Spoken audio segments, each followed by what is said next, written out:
SIR બાદ હવે વસ્તી ગણતરીમાં શિક્ષકોને કામગીરી સોંપાશે। ગુજરાત રાજ્ય શિક્ષક સંઘની ચૂંટણી પંચ અને મુખ્યમંત્રીને આ અંગે રજૂઆત। ચૂંટણી પંચ કાયમી ધોરણે વૈકલ્પિક વ્યવસ્થા કરે।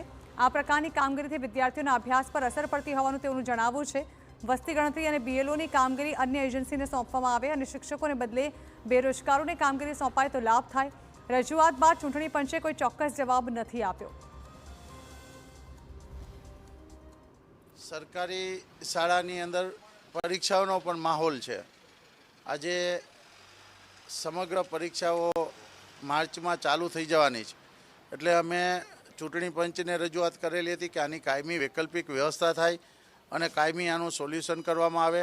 માનનીય સીએમ સુધી આ ચર્ચા કરવામાં આવી અને એમણે પણ સૂચના આપી કે આ કાયમી વીસી ગણે એક વૈકલ્પિક વ્યવસ્થા કરવામાં આવે। જે શિક્ષકો શાળાની કામગીરીના બદલે આ કામગીરી કરે છે એની જગ્યાએ બેકાર જે લોકોને રોજીરોટી પણ મળે અને શિક્ષણની અસર પણ ના થાય।